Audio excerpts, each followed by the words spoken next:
My name is Floris Paalman. I'm a teacher and researcher at the University of Amsterdam and the Amsterdam School of Cultural Analysis. And together with Giovanna Fossati, Chief Curator at Eye Filmmuseum, we organize lectures on preservation and curation and exhibition of moving images. And we are very honored for this session to collaborate with the International Film Festival Rotterdam that celebrates its 50th anniversary. And on that occasion, we thought it is suitable to have a subject related to that, the archiving of film festivals. We're very pleased to have as our main guest, Pablo La Parra-Pérez from the San Sebastian Film School, where he's head of the research department, and he's also head of a section called, hello Pablo, the section called Discussion and Thought of the San Sebastian International Film Festival.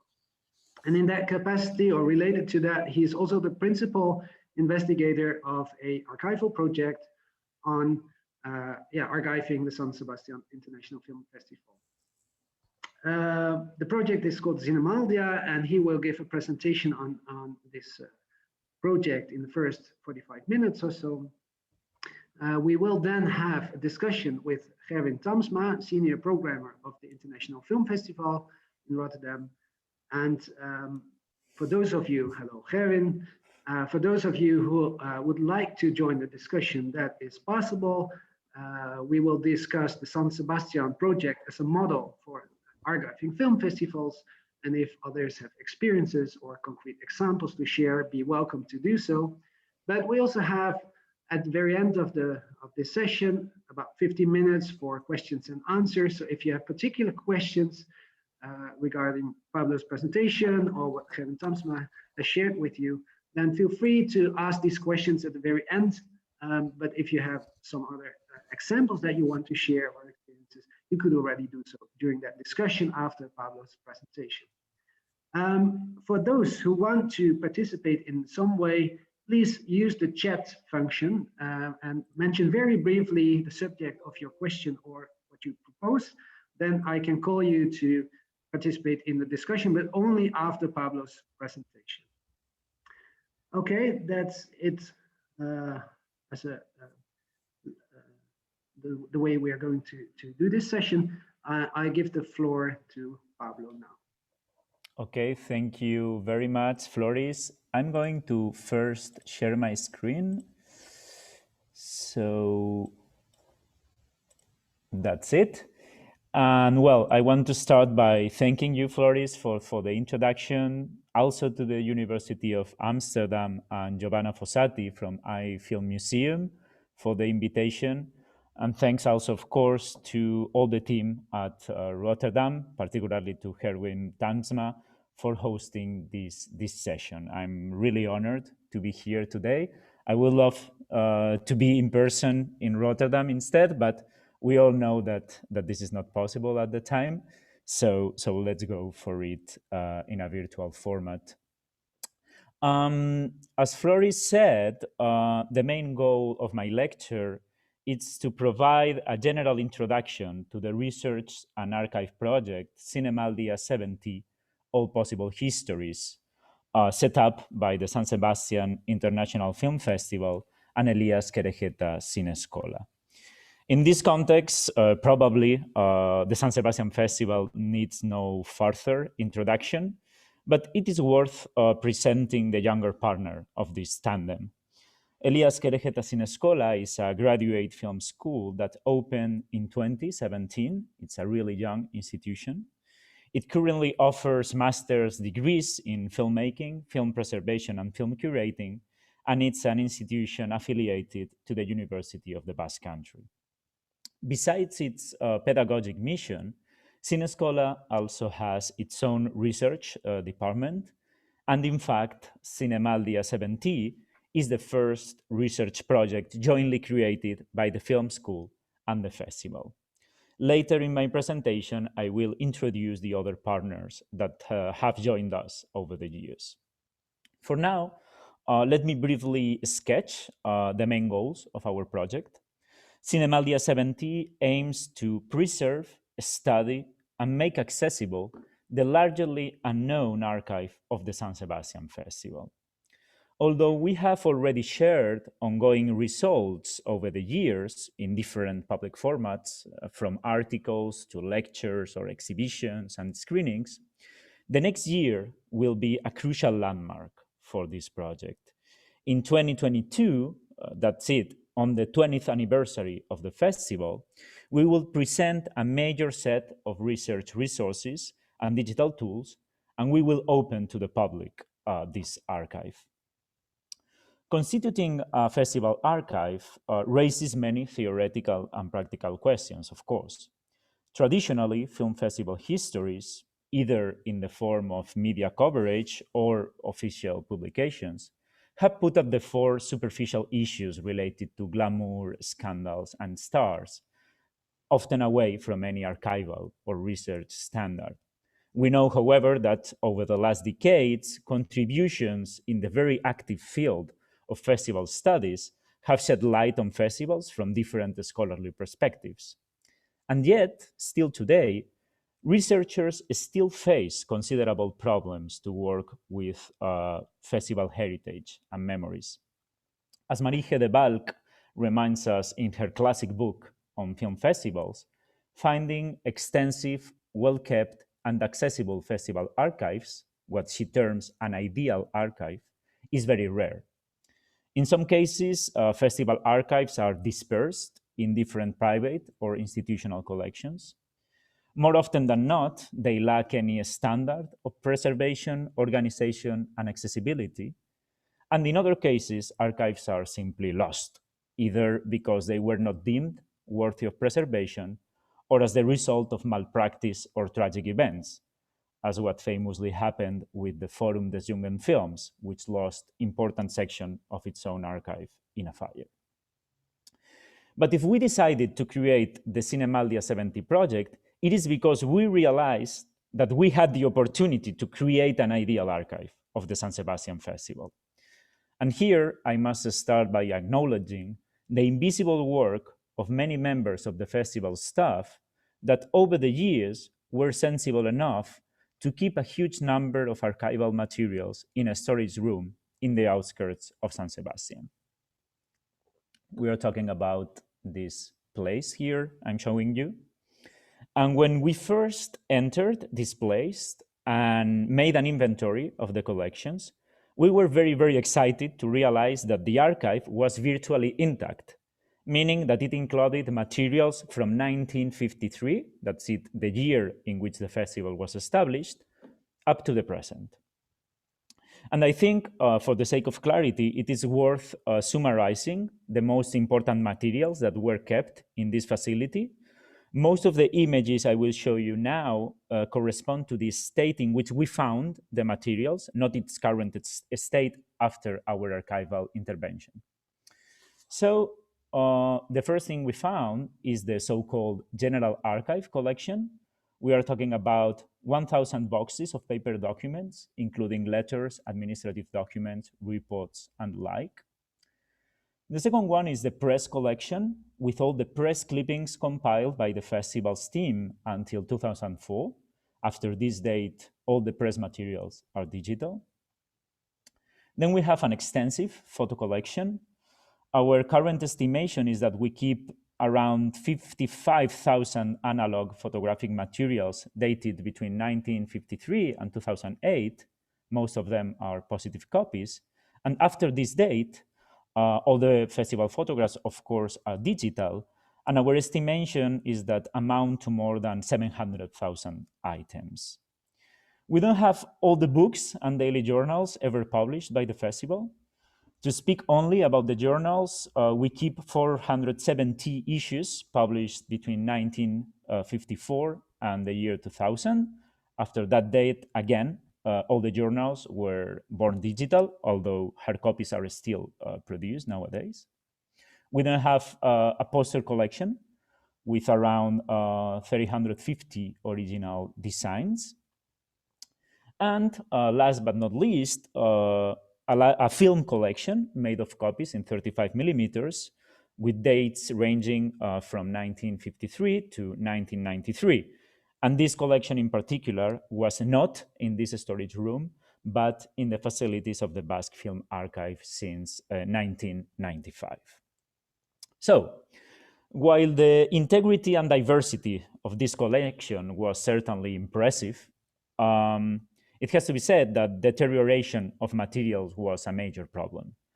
The climate in San Sebastian is not so different from yours in the Netherlands, so you can imagine what happens to thousands of paper documents and photo prints if left for decades in an environment with high relative humidity and changing temperatures.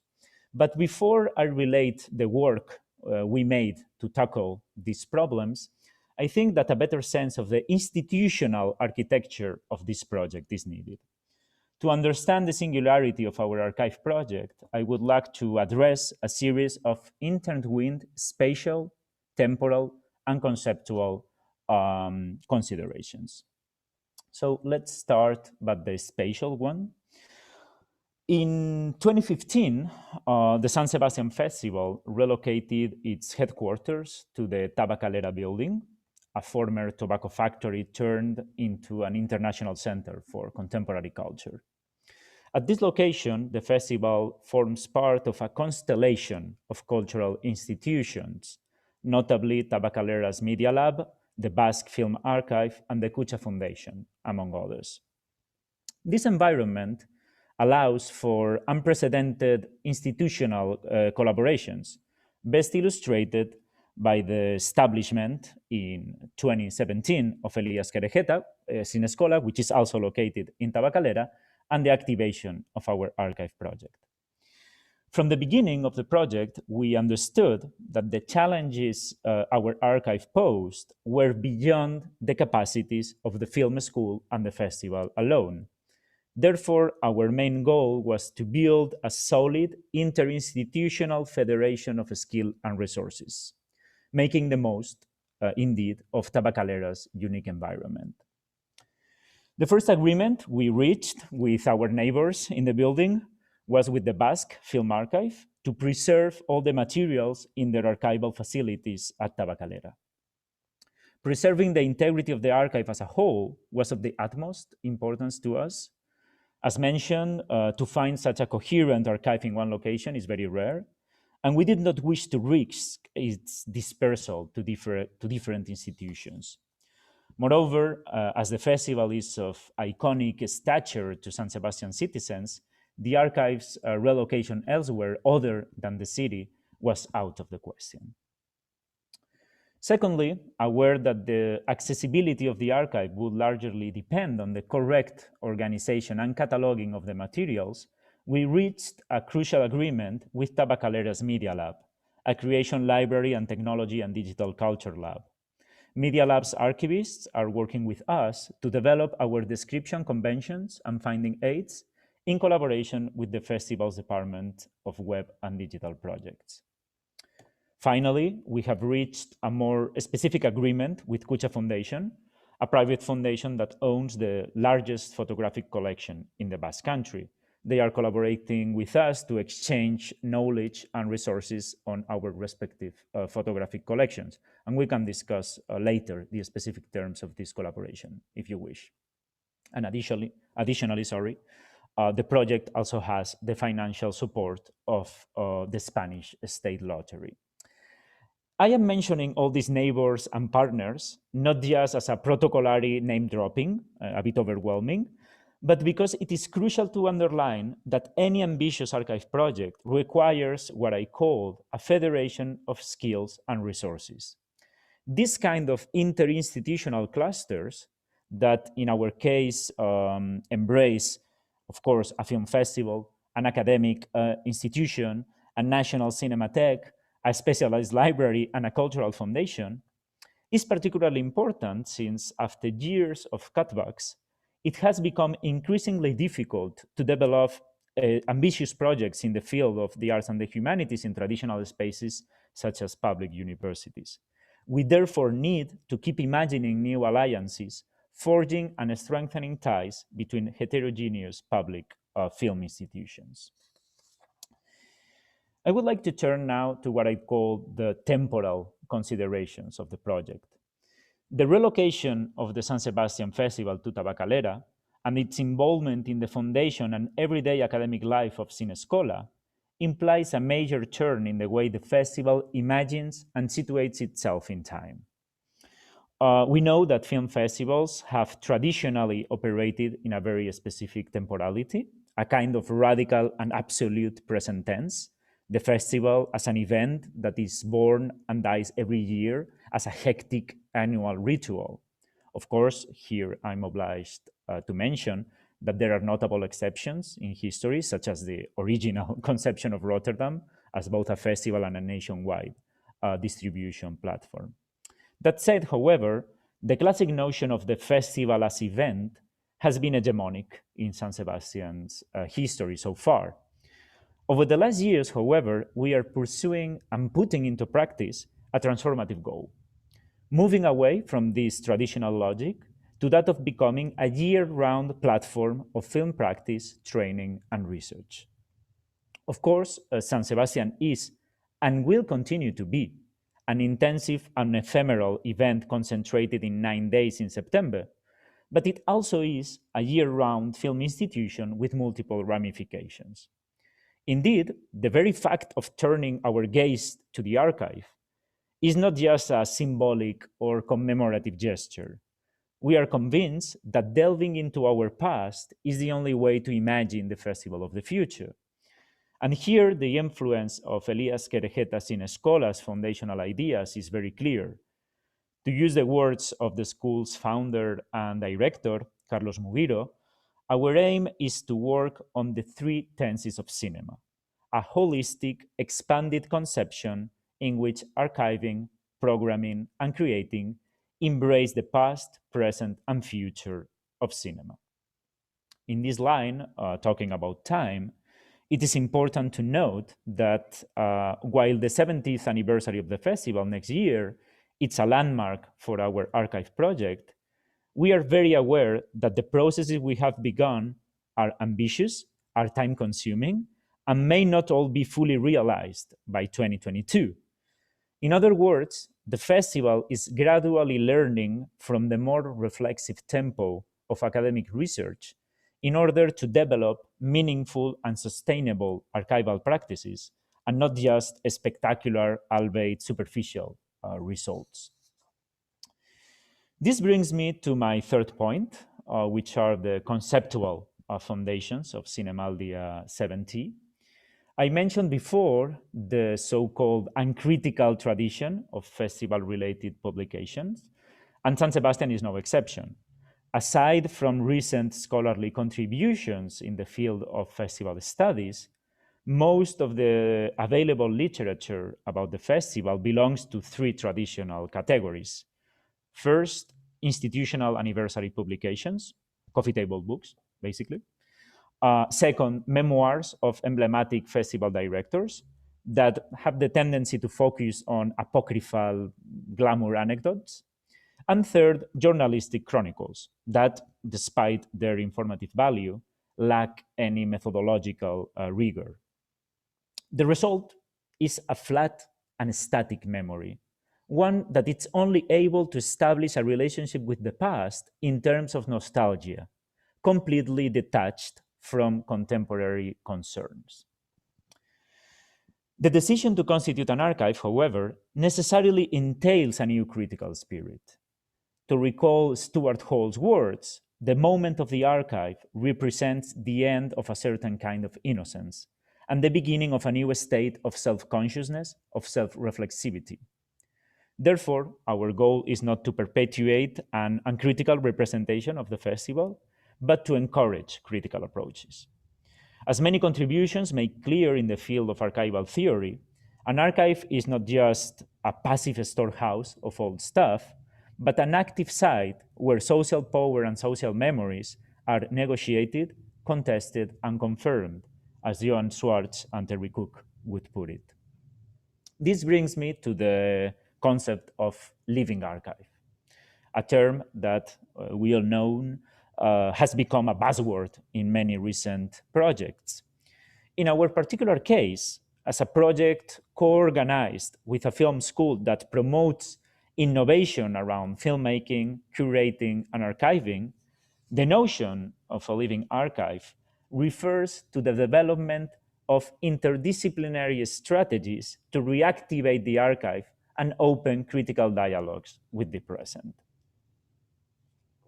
I will illustrate our living archive approach with some examples in a minute.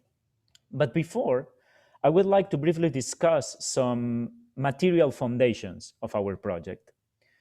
It seems to me that when it comes to talking about archives in different contexts, there is an annoying division of labor at stake that only pays attention to the final public outcomes while ignoring the immense labor force and material efforts that any serious archival undertaking requires. I mentioned before the deterioration of the materials at the storage facility in which they were preserved. And it would be highly reductive of me to show you these two images you are seeing now. They are 3 years apart. You know, to just show this in a simple before and after manner would mean that we are like missing the whole picture. On the left, we are seeing the original state in which we found part of the materials. And on the right, its current installation in acid-free boxes and folders at the facilities of the Basque Film Archive.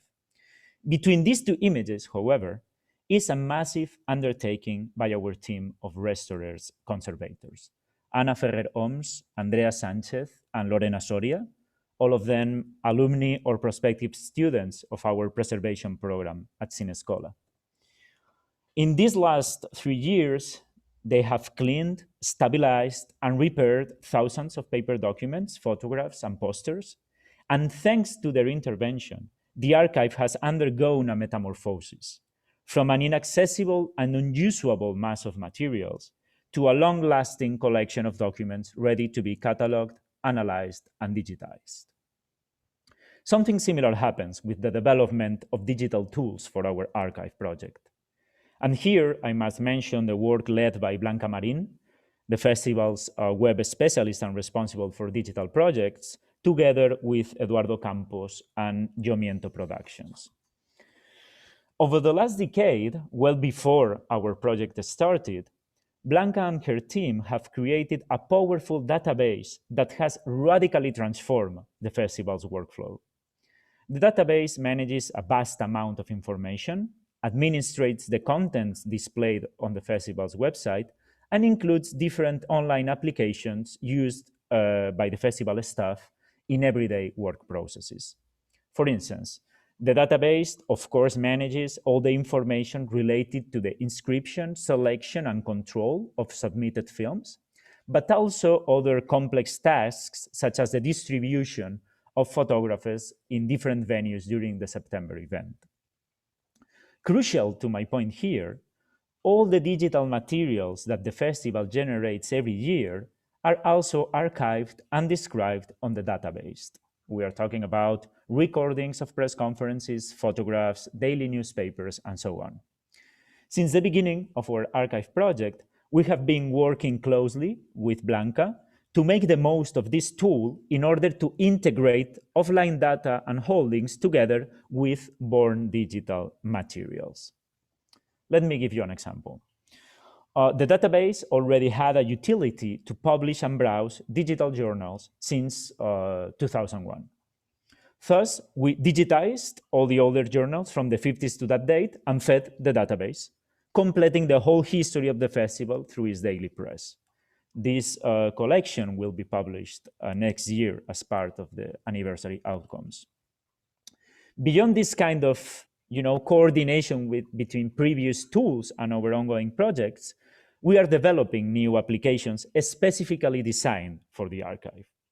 For example, we are not using third-party cataloging software to describe our document and photo collection, but a native tool root in the database. This grants us full autonomy to design and improve it, adapting international archive standards to our ongoing necessities. Also, by centralizing all the data in the same digital environment, we will be able to gradually trace complex connections and web visualizations between disparate online and offline materials. So, in parallel to this offline-online material work, from the beginning of the project, we have activated different research incursions into the archive. In other words, and this is very important to underline, the technical material construction of the archive and the critical qualitative analysis of its contents have been from the beginning inextricably intertwined processes in our project. This is what I meant when refusing to do a division of labor between the more technical tasks and the, let's say, critical or academic tasks involved in the archive project. Every year, in particular, a group of students from Elías Querejeta Zine Eskola joins a research team under my direction. Their different trajectories and backgrounds have contributed to the development of innovative approaches to our archive. Far from considering documents as static records, we emphasized a relational, creative approach to the archive that puts at the fore the notions of interdisciplinarity and critical montage. That is, in other words, the living archive as an attempt to generate new constellations between past and present through an expanded practice. Over the last years, we have produced research papers and book chapters. We have organized exhibitions held both at Tabacalera and in other venues, for example, at Artium, the Basque Museum for Contemporary Art in Vitoria. We have also organized a series of performative lectures to open the archive to both specialized and general audiences. In fact, over the years, the archive is generating such a powerful space for experimentation and critical thought that sometimes the students' initiative goes well beyond our plans and intentions. This is the case, for instance, with Clara Rus, a filmmaker and Zine Eskola alumni, who documented the first encounter between the archive and the student team she was part of back in 2018. And the result is an extraordinary meditation on the poetics of the archive in a film entitled Our Years, that in fact was premiered last week in Documenta Madrid. After this general overview, I would like to illustrate in some detail the kind of research and living archive experiments we have developed in the last years. I will focus on two particularly relevant topics to show you the archive in action, so to speak. On the one hand, the critical re-examination of the relationship between the San Sebastian Festival and the Franco dictatorship, and on the other hand, the feminist revision of the festival's history. So, one of the major concerns of our ongoing research on the archive has been the accountability for a past linked to the Franco dictatorship. The San Sebastian Festival, as I said, was established in 1953, in a moment in which the Franco regime was struggling to break its international isolation. The rapid international recognition of the festival, which in 1957 obtained the so-called A status by the FIAF, it's inseparable from a series of operations of cultural diplomacy at the height of the Cold War. It's clear, however, that the festival responded to the fundamental paradox of the dictatorship, projecting an image of cultural modernity and openness abroad while repressing dissidents at home. And yet, classic narratives and self-representations of the festival, what I'm calling the uncritical tradition, have always downplayed the uncomfortable Francoist past of the festival. Last year, we started research on the photographic history of the festival, analyzing holdings preserved in our own archive and in the Kutxa Fundazioa collection. Our aim was turning the gaze from the obsessive focus on the red carpet to a wider diversity of images, including those related to the instrumentalization of the festival by the Franco regime. This problem has been so underrepresented over the last years that the simple gesture of republishing these images was disturbing. This includes, of course, the many photographs that document the haunting presence of Francoist symbology in festival facilities, to those that help understand how the regime used the festival as a space for political performance. For instance, through the media exhibition of Carmen Polo, Franco's wife herself, as a film star in the red carpet and official galas of the festival. Interrogating the festival during the Franco years raised another uncomfortable question. What was the role played by film censorship in this period? Again, classic festival narratives look away by simply stating that the festival has always been a space of liberalization that had nothing to do with censorship, even in the darkest years of the dictatorship. Our work shows that things were not that simple, though.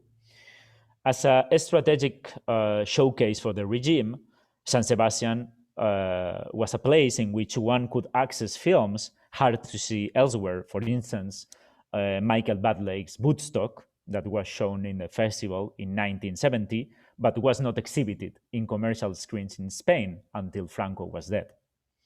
However, our work in the archive demonstrates that this, so to speak, controlled liberalization coexisted with hard censorship practices.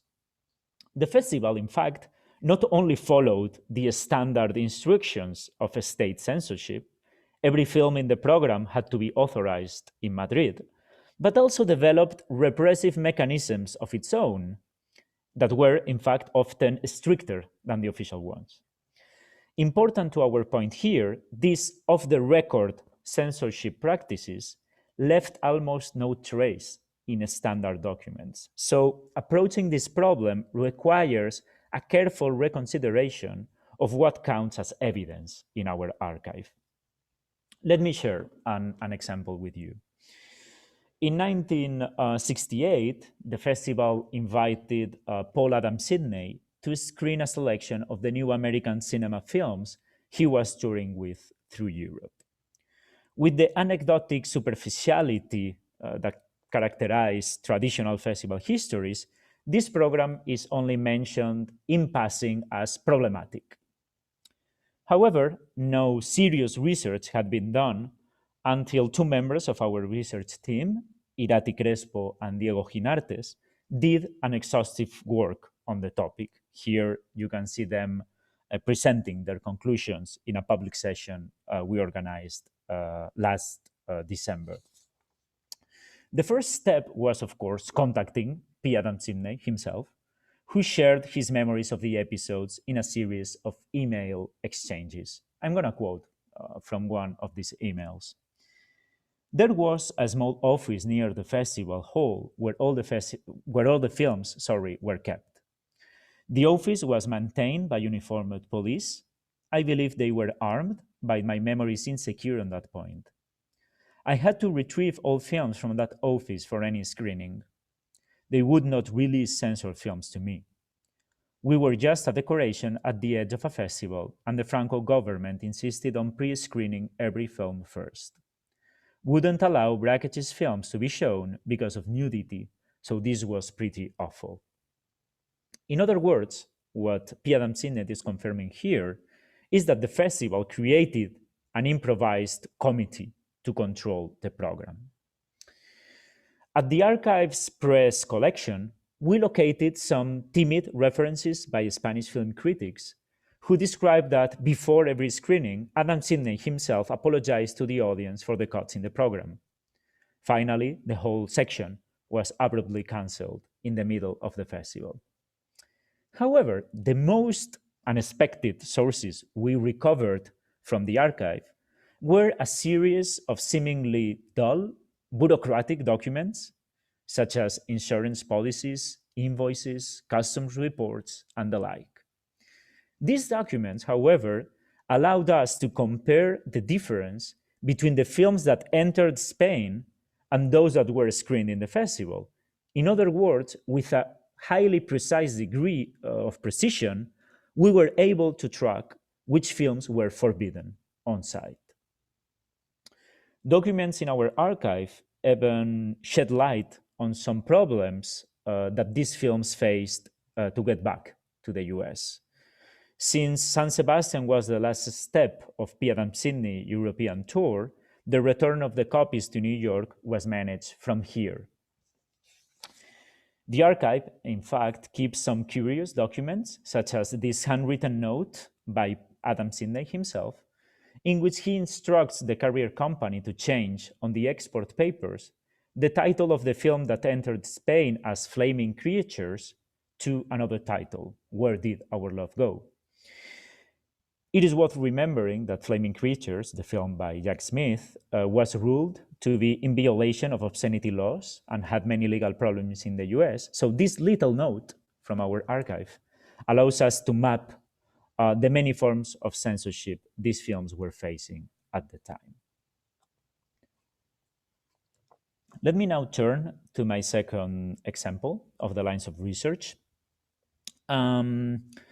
The second line I would like to sketch is our ongoing exploration of the archive from a feminist point of view.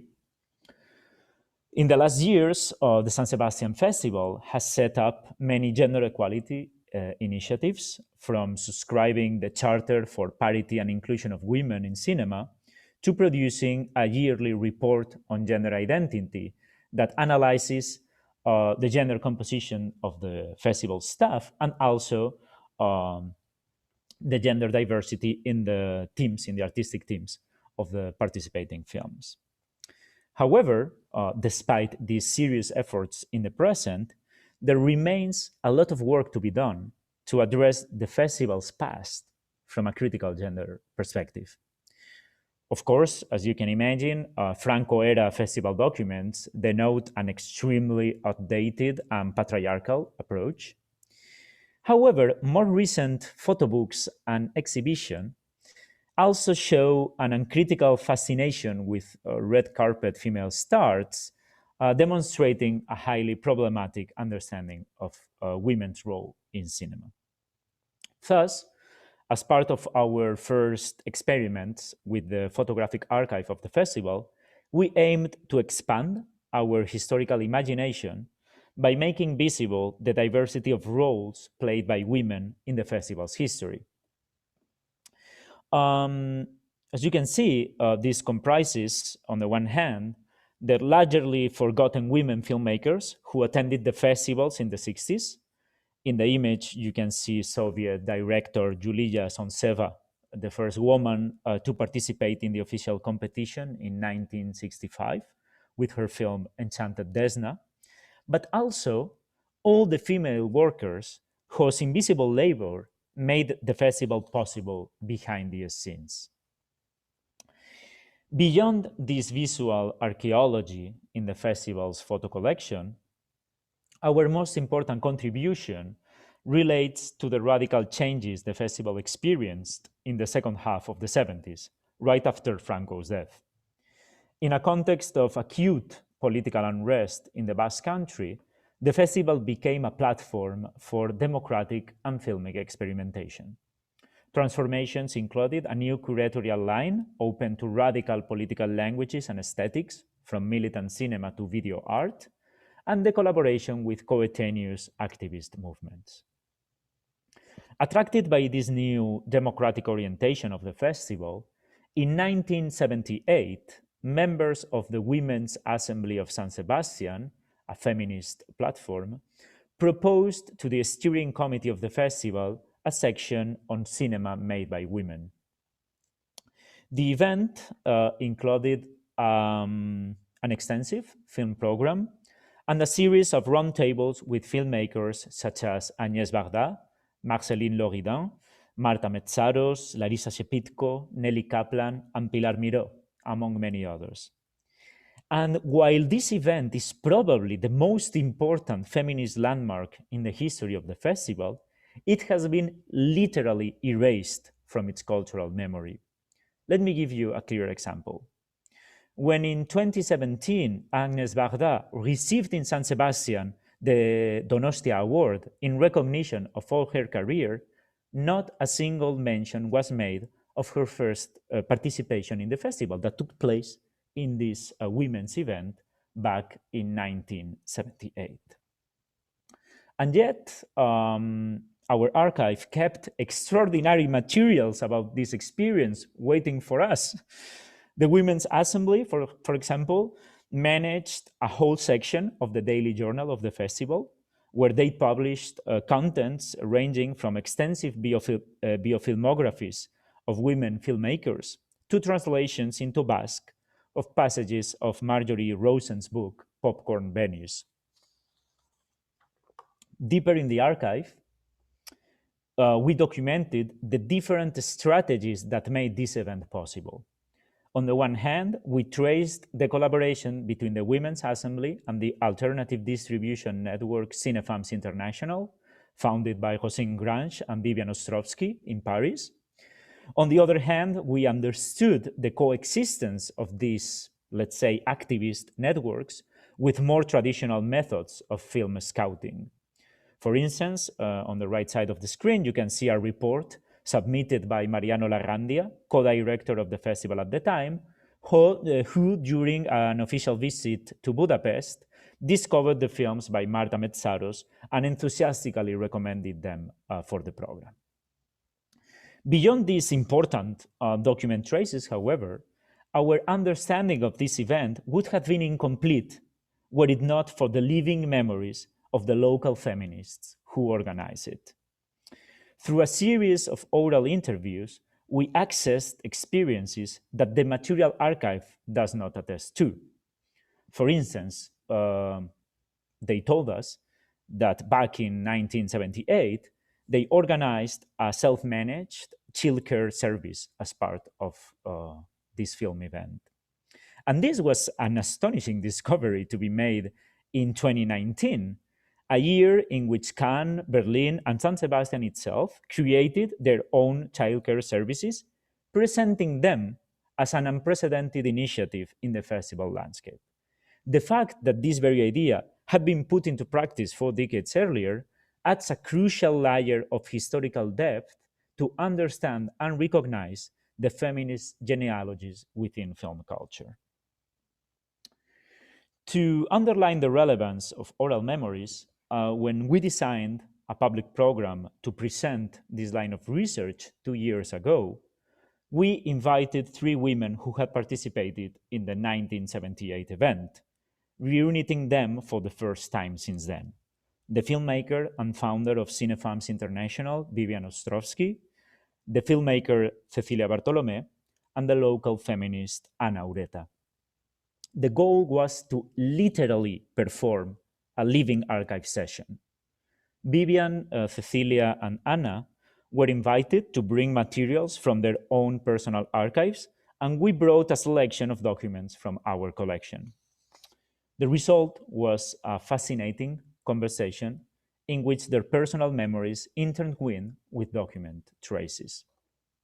This session, in fact, became a meeting point for many members of the Women's Assembly and was the catalyst for further research projects. Recently, one of the former members of our first research team, Neus Sabaté, defended a master thesis on the topic at the University of the Basque Country. As a sad footnote, I must clarify that the pandemic has made impossible our initial aim to develop a coherent and more ambitious program of oral interviews to enrich our archive, but it is very clear to us that we will rescale and resume this line of work in the future. To conclude, I have mentioned these 2 particular cases in some detail to illustrate something that archivist Eric Hetelaar termed the memory continuum.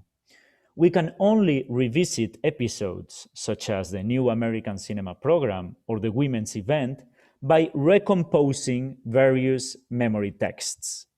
The subjective memories of their protagonists, gathered in emails and oral interviews, and all kinds of press, bureaucratic, and personal documents kept in our archive, but of course in other archival locations. As Ketelaar puts it, memory texts do not speak for themselves, but only in communion with other agents. By recovering and making available our archive, we don't aim to provide a univocal point of view or to establish a new dominant discourse that would substitute traditional festival histories. Rather, our aim is to make possible a flow of interactions between the disparate sources, an archive in relation. Or to use the words of John Berger that inspired the subtitle of our project, to make sure that never again shall a single story be told as though it were the only one. Thank you very much for your attention. I'm going to close this.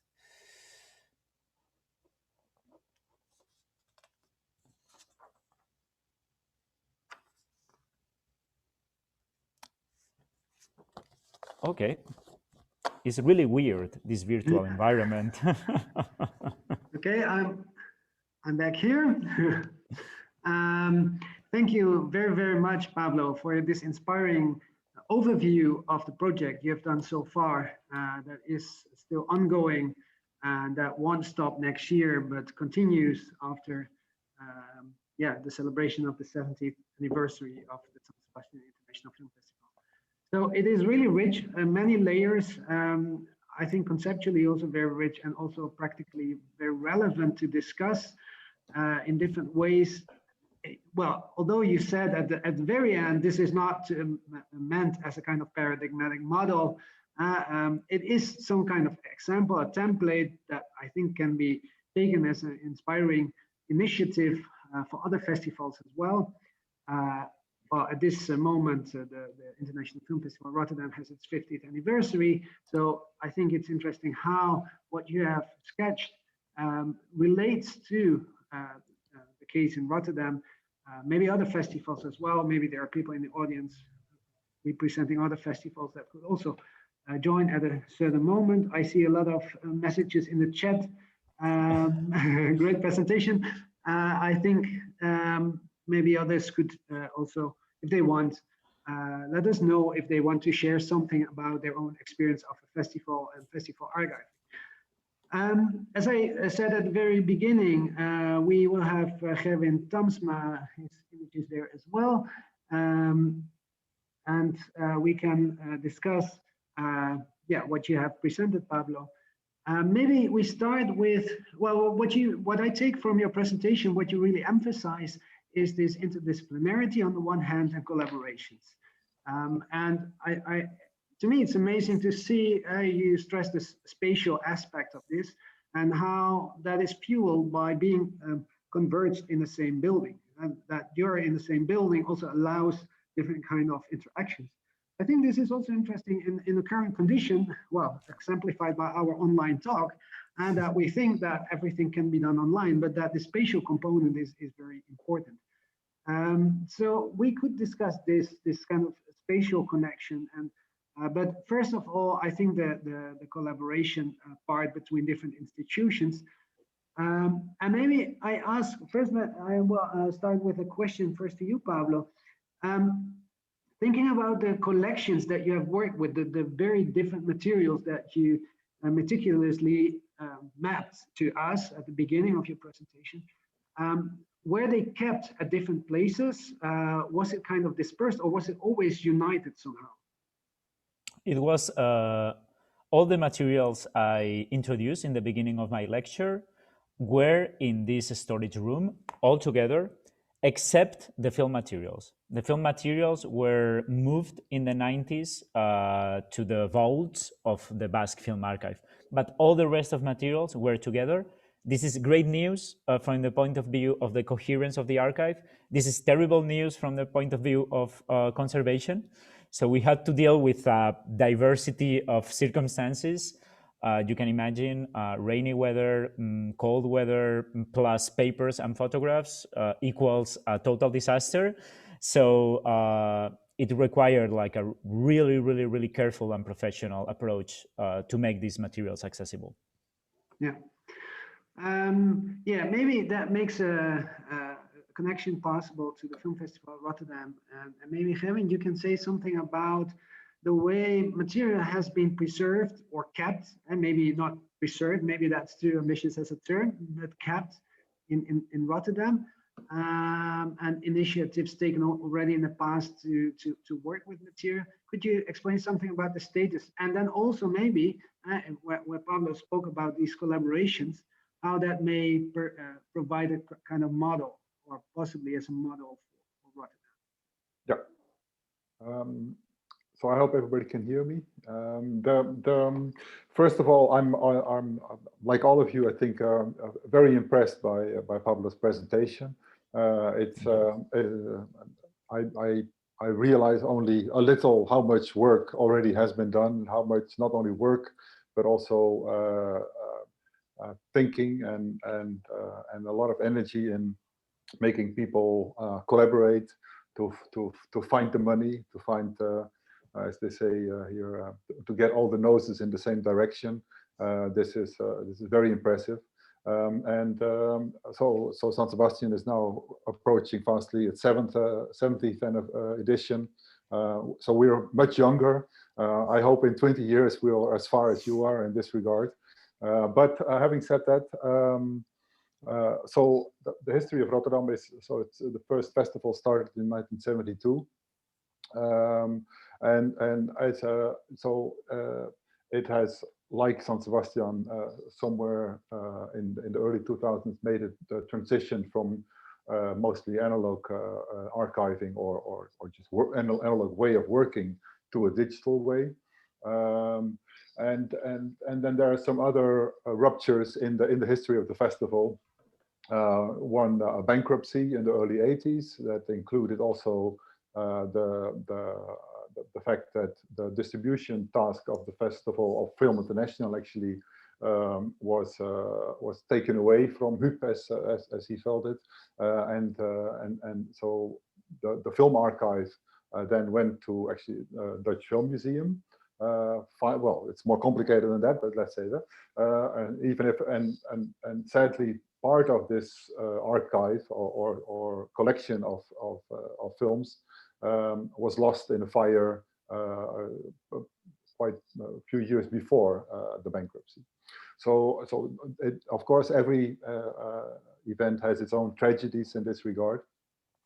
Then as far as the archiving goes, there in general for the analog part, the festival has always kept its own analog archive to a certain extent. A part of the archive is is with the Stadsarchief Rotterdam, which is the city archive of the city.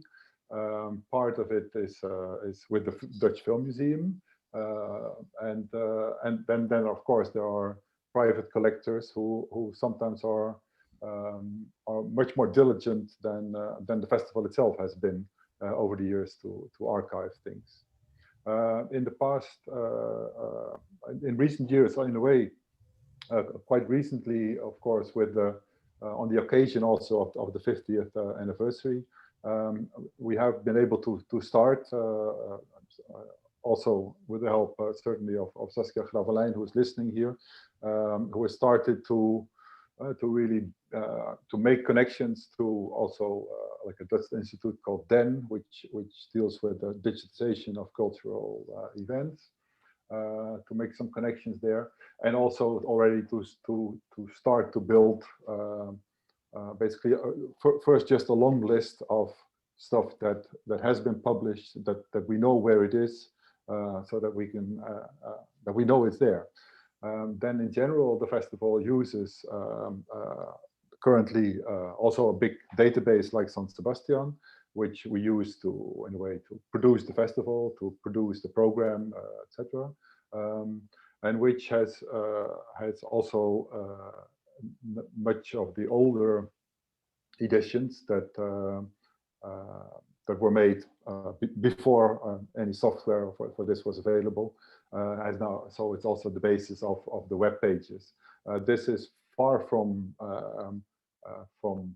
complete, or maybe it's not far from complete, but it's not complete, and it's also not completely correct. So this is only one of the many layers that many films were screened in Rotterdam that were not in the catalog. Maybe more so than in San Sebastian, because the festival has in a way a very different and more anti-authoritarian history, which allowed it also to screen films not necessarily listed and certainly not necessarily given to censorship or to a government for approval, which meant that that certainly in the early years the festival would they had this distribution possibility, so they would buy films and then show them. If nobody said he couldn't show them, he would just show them. So and then but not necessarily list them in the catalog. Anyway, it's I think the work done so far already in San Sebastian is indeed inspiring, and I think well, for next question, I think I'm drifting. This is the problem of talking about issues as large as this, certainly by someone who's not trained as a scholar in dealing with these matters, that the mind drifts to many possibilities of what you can do with them.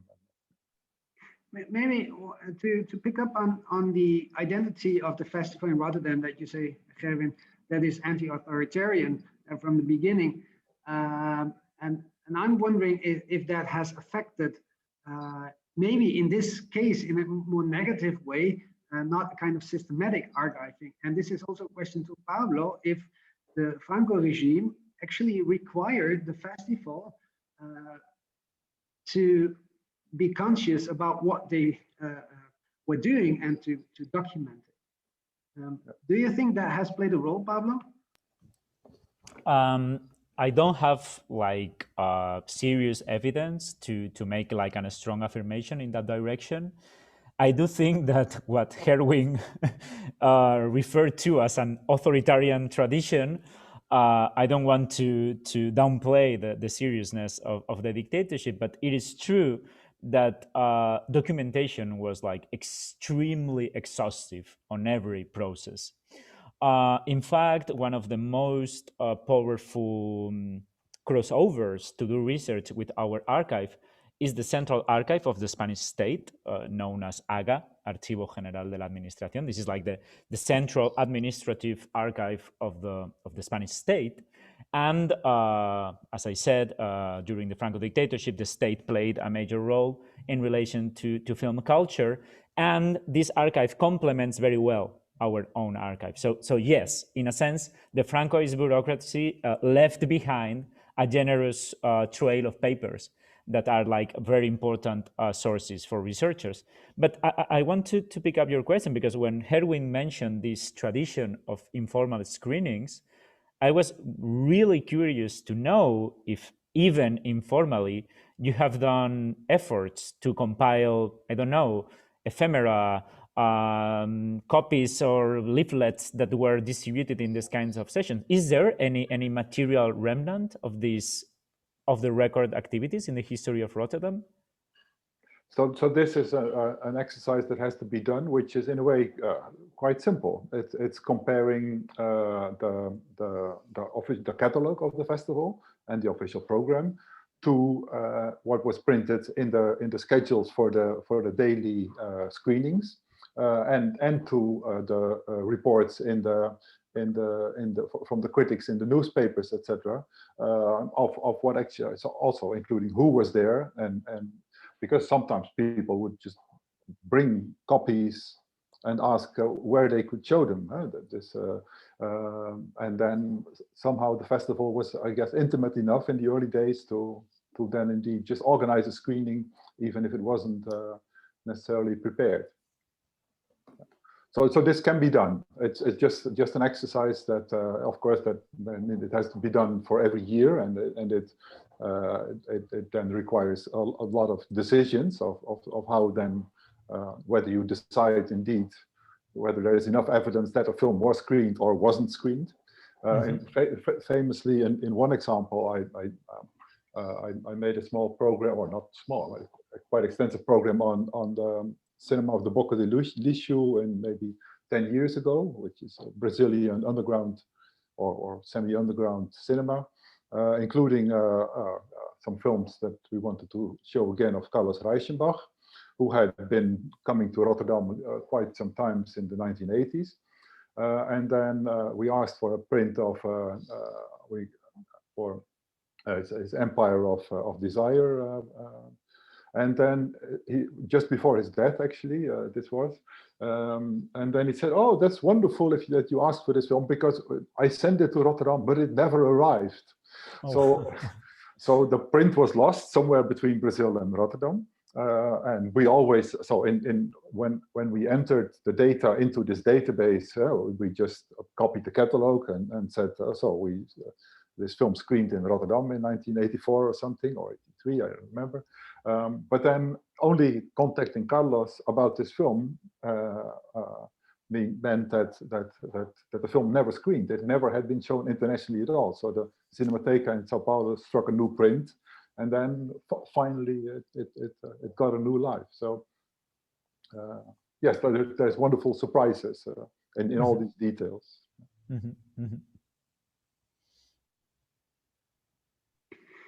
Maybe if we can go one step back to the issue of collaboration. Gerwin, you explained the different kind of materials and also that they are there at Eye Filmmuseum, for example, but also collectors. I guess that's mainly posters or a kind of print material that collectors may have taken away from the festival. What could you say, or how could the example that Pablo has given lead to some kind of collaborations? And also that Pablo is stressing that it's not only about resources, but it's creating alliances to combine skills and knowledge, and to have this kind of interrelations between the materials that are especially important as materials are dispersed, are at different places. Because if you have material at Eye, how do you see the kind of connections that are, for example, with the material at the City Archive? So could you explain a little bit what you, maybe not what has been done, but what could be a perspective also for the festival in Rotterdam regarding such collaborations? Yeah, I think an event such as this one, where I'm sure there's some people listening who are much more knowledgeable in this regard than I am, but just the fact that we discuss it now and have this wonderful presentation of Pablo to inspire us, I think it can be a major step but having said that, I think it will be difficult because the situation here is different. There's the festival that has a limited space in general of archiving, and then summer is in Amsterdam. Also, audiovisual material is yet with partly an Eye, but also with Institute for Beeld en Geluid. So there's a lot of work to be done, and firstly to decide what exactly we want to archive. But before we start this, I think that we have to agree to make a structure that once we find something, that it does have a place, and this is the I think the first step. I know that in terms of this collaboration, this is why I wanted to start by discussing this space, because the very fact of being neighbors of these institutions made really, I don't want to say easy, because it is always difficult and it's like a really time-consuming and a hard-working thing, but it was easier for us to imagine this alliance between institutions because of the fact that we were sharing the same environment. But I have to say that there are like important sections of the festival's heritage that are not in our premises nowadays. And one clear examples are all the audiovisual materials that belong to the Spanish public television and to the Basque public television. And these materials are preserved in their own archives. And we have a challenge there. We need to find creative ways of connecting our archive with this third-party collection, which is an essential part of the festival's memory. In this regard, thinking about examples, I think it is really inspiring the collaboration between the Cannes Festival and the INA, the National Audiovisual Institute of France. INA preserves an important part of the audiovisual heritage related to the Cannes Festival.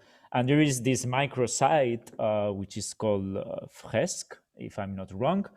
And it's a curated collection of clips from the INA's archive related to the Cannes Festival, with a series of completely amazing tools. For example, you can browse the videos through text and go directly to the particular sentence you are underlining on the text. It's a really amazing example of a collaboration between an audiovisual archive and a festival. So this is also waiting for us with the Spanish and Basque public televisions. And I'm pretty sure that similar situations happens with you in Rotterdam, with your own archival holdings in different institutions. Yeah. I have a few things in mind that we could still discuss.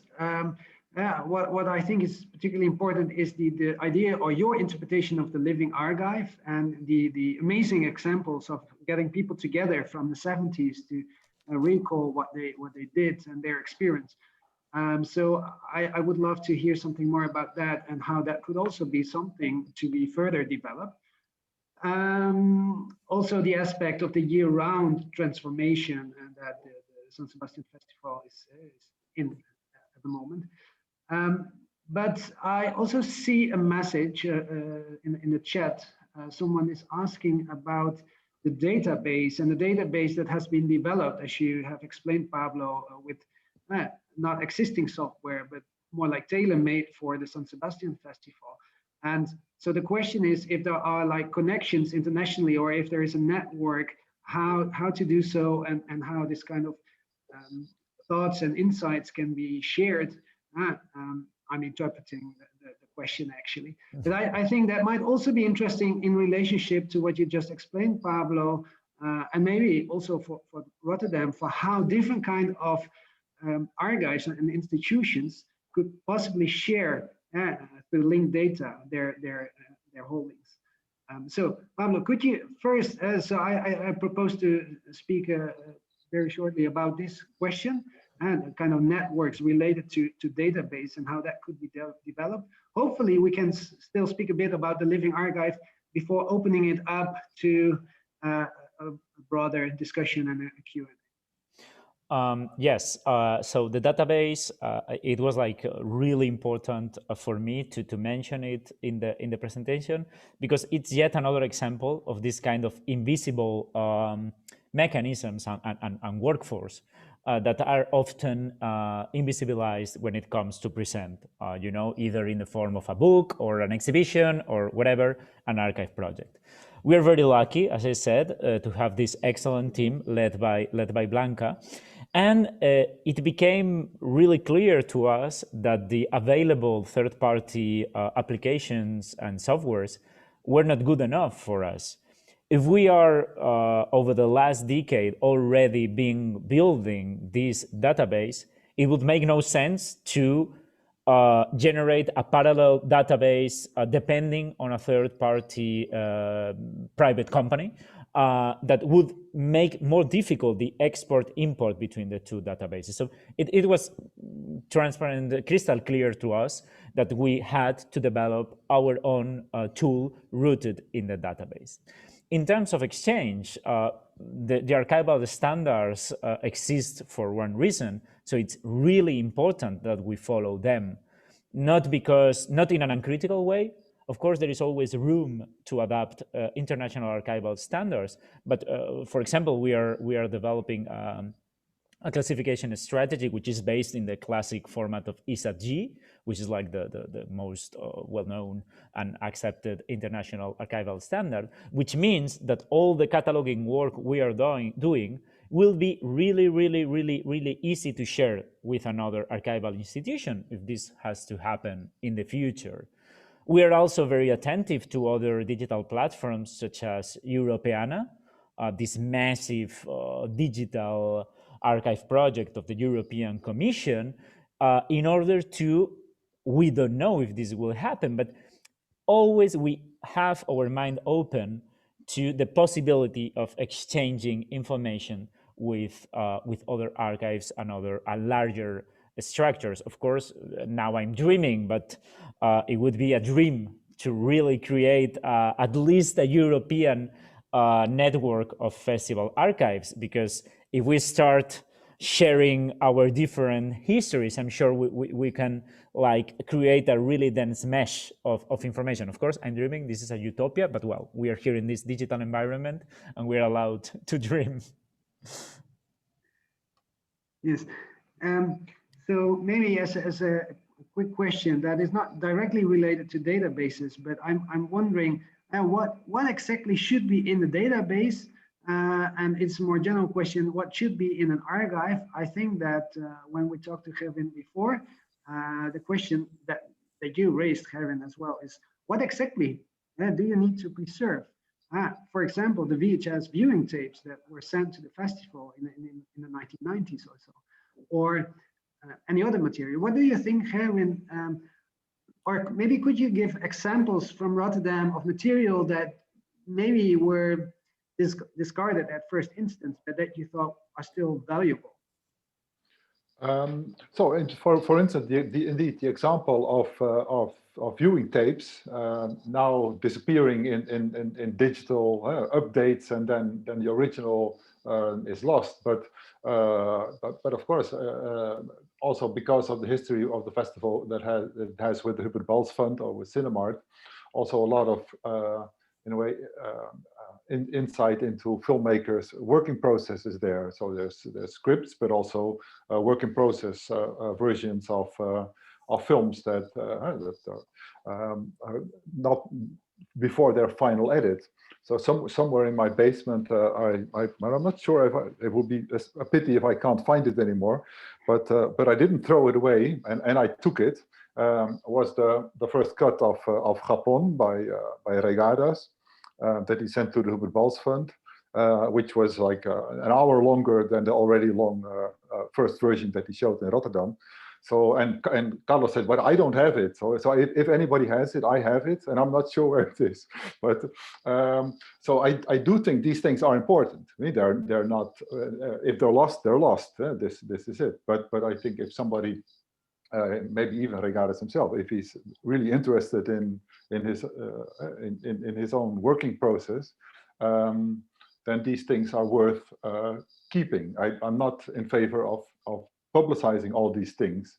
I'm not even in favor of sharing all this information even to publicly, but because it can be delicate. But well, as my wife will say, I'm in favor of keeping everything. I just give it a good place. I'm not too much in favor of throwing things away. So if it comes to archiving film festivals, yes, it would be wonderful to also somehow have a way to access the raw material. But it depends on what you do with it. I mean, if then nothing happens with all this wonderful archiving work, then I'm not, well, there's more theoretical, philosophical question whether an archive has a purpose to itself.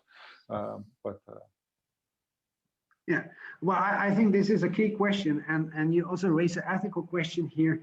So what will you do with the material, both in terms of publishing it, but also sometimes not publishing it for a more specific reason? Maybe a filmmaker would like to have access to certain material. So it's like specific people. And well, that of course relates also to the issue of a database, but it's not necessarily the case that you have to publish everything. But of course you can still have that recorded somewhere. I think there was a question, and maybe also looking at the time now, that we can open it up to other questions. There was a last question by Simona Monitza about plans. I think she asked about the plans of the San Sebastian Film Festival to reenact film programs, but maybe there was another question before that was not addressed yet by Caroline Moyne. She said, I have a question.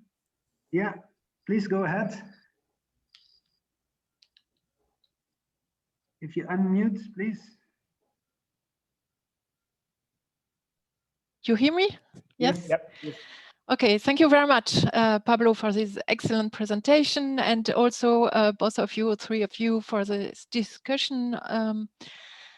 As a historian, I dream of such archives, of course, and it's in good physical condition, classified, and we know one cannot keep everything, of course, but nevertheless, and where one finds administrative documents, press, photographs, films, etc. So let's dream together and try to have this big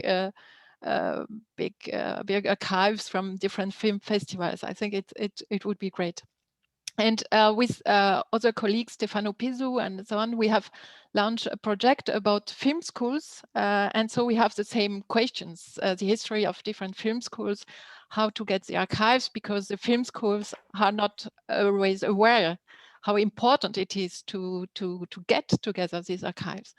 So we will have to discuss, and thank you very much for this great job you have already done. I've just maybe a few questions about the film, the movies. What you didn't mention what you have done with them. Maybe you didn't do anything yet. You have done anything yet. And also you have showed this great picture about these women, these female workers, the festivals, and I'd like to know about these invisible people which are not present in our histories of festivals. How far have you been, have you gone about these questions, about all the people doing the job, but not on the front of the stage? And also the questions of the public. It's the big questions, how about the atmosphere of a festival, the public in all the diversity, not only the journalists, not only these people, and how far your great job about these archives are helping you to get some answers about it, or if it's still a silence in this history of festivals. And thank you very much. It's great. Merci, Caroline. Okay, so to respond to these questions, I'm going to start by the movies, the question about the movies. And I have to say that I'm very interested in the project about the archives of film schools. So we will have a separate conversation on that, but I don't want to forget that. So the movies, yes, it is true that I avoided that question in my presentation because it's a huge one. As I said, these materials have been preserved in, let's say, professional conditions since the 90s, so were not a priority of our project. The priorities of our project were established in a brutal way. It was like the firefighters, it was necessary to go there and save as much materials as we could. So these films are in our wait list. We need the last technical inspections are a bit old, so we need to review all these materials. But I want to clarify which kind of materials they are. They are, for the most part, films that were awarded in the festival's history. It was disclosed in the informer festival regulations that obliged the production companies to leave one copy in the festival if a major prize was awarded.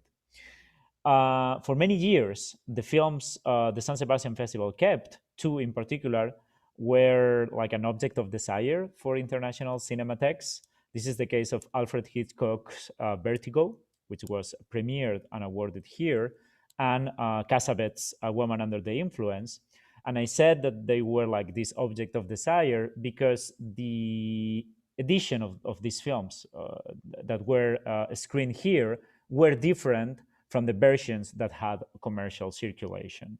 So in a sense, they were like UFOs, were like films outside its traditional distribution. Now, with more recent re-editions, these versions are available. But we need to analyze in the future all these film connection to identify potential similar situations, which would be like a really interesting research resource. Also thinking of future preservation projects that might need one of these copies. And then the second question, I'm gonna be like super brief. The thing about, and I'm gonna like mix up both problems, the problem of the public and the problem of these invisible women workers. For now, we are still in the phase of locating in our photo collection examples of photographs in which female workers appear and photographs in which the public appears, because it might be surprising, but there are like really few moments in which the photographers of the festival turn their cameras off the red carpet in order to photograph the public. And well, as I said, it is only last year that we started this work with our photo collection. And I'm sure Gerwin has really good insights about the photo memory of Rotterdam. But we only started like a few months ago, and it was astonishing the amount of information that these photographs, for example, of the public revealed. All the people in the 50s waiting for the stars in the red carpet are women in charge of children. So there is like a whole PhD dissertation about everyday social life in San Sebastian in the 50s around these pictures of the public attending the red carpet. And I give the floor to Gerwin because it is really great the work they are doing with their own photo materials. Yeah, thank you, Pablo. So what Pablo is referring to is a small project called Picture This, which I made with some other people, but in the context of the 50th edition, that in a way shows through a few pictures a small ellipsis of the, well, let's say a small history of the festival through a choice of some films or some photographs made by the festival's photographers. So the basis of this is 20 years of archive of the first photographer of the festival, Pieter van der Meer, who collected all the negatives of also the other photographers who worked in Rotterdam. And Rotterdam already had, from very early on, certainly from the moment Pieter started, there was this tradition of not only making official portraits of the directors who came, but also to make a photo wall with all the other photography. Partly this photography was made in service of the daily paper that was made, but also a lot of basically just random photography. So if this has all been digitalized and I used a bit as a basis for this Picture This series that you can also see on the website of IFFR. But of course, there's many. It's analog, it's digitized, but it's not clear necessarily who's who on the picture. But there are luckily also many pictures of audience, and also. You can see an enormous fondness of the Rotterdam photographers, actually not even for the audience or for the stars of the festival or the directors, but for the workers. So there's many pictures of people working in kitchens, on hotel floors, etc. Just they ask for a picture, yeah? Because the photographers they saw themselves also, I think, as workers and not necessarily as important in the. And so they just took things that they also lots of photography of stuff that was never published, but it's on the contact sheets. So this gives in a way indeed a much a deeper insight into what the environment was in that the festival was created. Yeah. Well, I would love to talk more about this, but considering the time, we have 5 minutes left, and there was still another question. By the way, the picture, this link has been put there in the chat by Saskia Gravenlijn, so please have a look at this online presentation. Maybe as a last thing, we could briefly talk about the question that Simona Monita has posed there. I don't know, Simona, are you there? Would you like to voice the question yourself? Do you hear me? Yes. Yes. Okay, hi. Yes, no, I was indeed inspired also by the operations that Oberhausen has done in the past to look back at their history and to reperform some of the events, and even considering let's say film programs with the attention to the film material, to the film copies themselves, so giving also let's say a more material approach to that, looking back at their own history. So I'm just curious if actually San Sebastian Festival has their plans next year to represent some of the programs, and or I thought about that way, in which way would that happen? Okay, thank you very much, Simona. I cannot reveal pretty much about the anniversary programs. Soon, all our projects will be made public, but I can say that we have already done some, let's say, reenactment of past programs in the frame of the public outcomes of our archive project. And we always wanted, one clear example, when we opened the exhibition in which the women photographs, the women filmmaker photographs were exhibited, for example, we organized a parallel screening with a film by Elek Judit, a Hungarian filmmaker who participated in the festival in the late 60s with her film, The Lady from Constantinople. In fact, it was great because through a collaboration with the Hungarian film archives, we could screen a really, really good copy. But we also wanted, over the years, to emphasize not only the fact of restaging past programs, but also to open a bridge with contemporary practices. Let me give you an example. We organized a screening of a really unknown short film that was awarded in 1977. It was an anti-Franco film entitled Expediente. And we invited a contemporary filmmaker, Luis López Carrasco, who at the time was working on a film about post-Francoist struggles, with a really sophisticated understanding of the archive. In fact, the film was premiered in Rotterdam last year, and we invited him to respond live in the screening room to the exhibition of this short film from the 70s.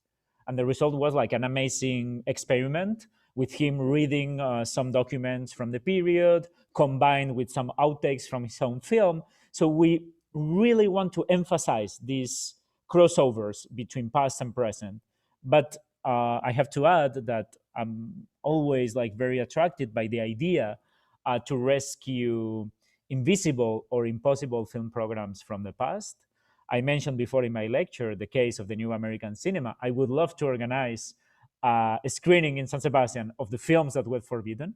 We already did that with a film that was censored and forbid in the festival, Canciones para Después de una Guerra. We restaged officially the film festival, reprogrammed this film 40 years later as a way of repairing, albeit symbolically, the damage done to the filmmakers. So I would like really to do something similar with the New American Cinema series. And when Gerwin mentioned this strategy to compare in Rotterdam official programs and extra official screenings, it will be also great to think how to curate these archival remnants. It's like actually an interdisciplinary encounter between film curating and film preservation, in a sense. Thank you. Maybe just a little footnote, like were there also alternative screenings happening around at the same time of the festival, like in Amsterdam, IFFR has had for many years a shadow festival, let's say forms of screenings that were in a way also opposing what the festival was doing back then. Have you encountered any traces of that? We are following the trail of some extra-official, but as I said, interviewing particularly old people over the last months has been just impossible. So this has distorted many lines of work we started 3 years back. So, but yes, but I have to be really cautious. Let's wait for the results to come. Okay, thank you. Okay, thank you, Simona, also for posing this question.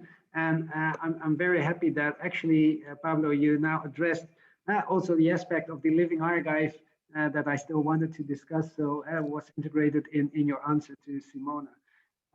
Regarding the time, I think it's now exactly 4 o'clock. So I would like to finish the session. I think it was really inspiring to hear the project in San Sebastian, and also what is going on in Rotterdam. Well, we are actually in the middle of the second edition of this year. So I would like to give the last word to Gerwin. Would you like to share some of your considerations regarding this week's festival?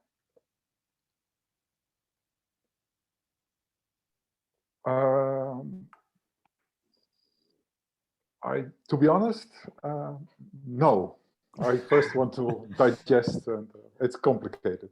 For everybody not in the Netherlands, the Netherlands is opening up, which means that we're still closed. But at the same time, things are not closed. So in a way, to the festival, our edition, it was impossible to bring guests.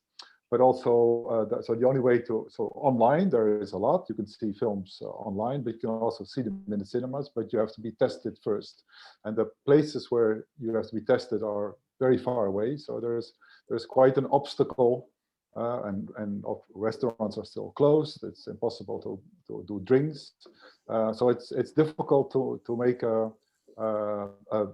real festival. As I see a real festival, which is screenings, lots of people, lots of guests, lots of drinks.